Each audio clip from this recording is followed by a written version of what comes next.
In this section, we will discuss iterative technique for calculating lambda neglecting losses. This method is also called as gradient search method.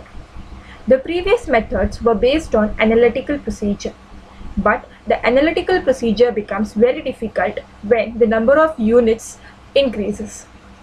So we switch on to iteration method, where if the number of units increases, the procedure becomes the procedure or the complexity of the problem decreases. So starting, we know that this was the expression for power demand we had in the iteration method. Now I'll take this function as a function of lambda. I'll take this expression as a function of lambda. So I write f of lambda is equal to summation I equal to 1 to n lambda minus beta I divided by 2ci. This is nothing but PGI, summation of all power output of ith generation. Summation of all the n generation should be equal to power demand.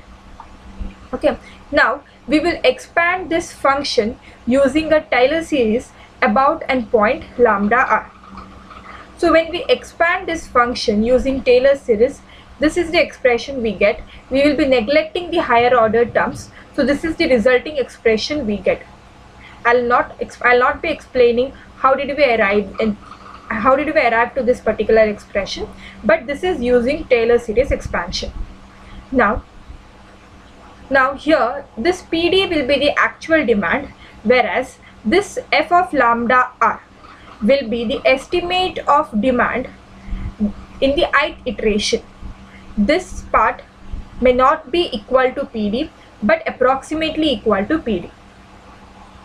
So the error between the actual demand, that is the PD value, and the estimated value, that is f of lambda r, is given by this particular expression, that is delta PR. Now we know that this function, when we differentiate it with respect to lambda, or when we partial differentiate this expression with respect to lambda, this is the resulting expression we get. Now here, going back to this particular expression, delta lambda r will be equal to PD minus f of lambda r divided by dou f lambda r by dou lambda r. So this is the resulting expression. PD minus f of lambda r is nothing but delta PR. So that is substituted in this particular expression. So here we'll get the delta lambda value.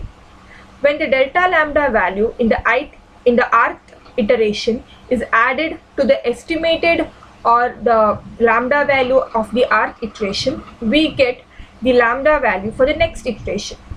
So using this lambda value, we'll be calculating the power output of all the n generation.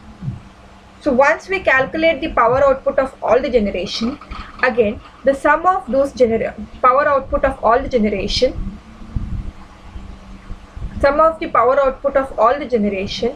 may or may not be equal to this PD value. The difference between PD value and the sum of power output of all the generation will be our next delta P value. So again the entire procedure is continued until the delta PR value is approximately equal to 0. Now here the flowchart of this entire procedure is explained. So first we will estimate the lambda value. So this lambda value can be the one that we have taken as the initial value, or it is that lambda value that we have obtained from this particular equation. So using this lambda value, we will be calculating the power output of all the I generation using this expression. So once we get this power output of all the generation, we will calculate the delta P value using this expression, that is PD minus summation of the power output of all the n generation. So if delta value is less than the epsilon value, then we will stop and display the result. Now this epsilon value depends the tolerance of the entire function. Now this epsilon value will actually decide the accuracy of the accuracy of the results. If you want more accurate results, the epsilon value should be very small, very small. If the accuracy is moderate, then you can go for a greater number of epsilon value. So if this delta PR value is greater than epsilon value, then we will calculate delta lambda using this expression.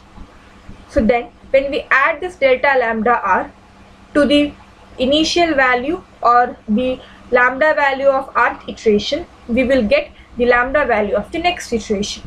So again the entire procedure is repeated until delta PR value is less than the epsilon value. The delta lambda value can be less than 0 or greater than 0. So thank you.